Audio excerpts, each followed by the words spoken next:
நிறைய சூசைட் அட்டம் patients survive ஆனவங்கள அவங்கக்கிட்ட history கேட்டிங்கன்னா அவங்கக்கிட்ட தெளிவாக ஒரு விஷயம் சொல்லப்படும். யாரோ என்னை வந்து கான்ஸ்டண்ட்டாக வந்துட்டு நீ செத்துரு அப்படின்னு சொல்லிக்கிட்டே இருந்தாங்க.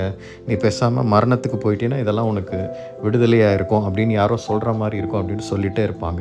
இந்த டேர்ம் பேர் ஹாலுசினேஷன்ஸ்னு சொல்லுவாங்க.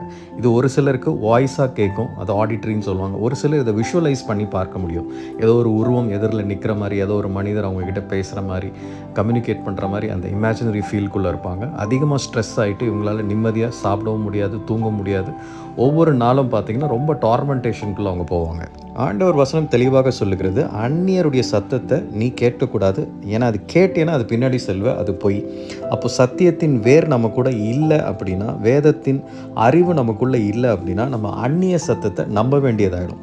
அதை நம்பும் பொழுது அவன் பொய்யனும் பொய்க்கு பிதாய் இருப்பதனால அது நமக்கு பெரிய ஆபத்தை உண்டாக்கும். அதனால தான் சத்தியத்தை அறிவீர்கள், சத்தியம்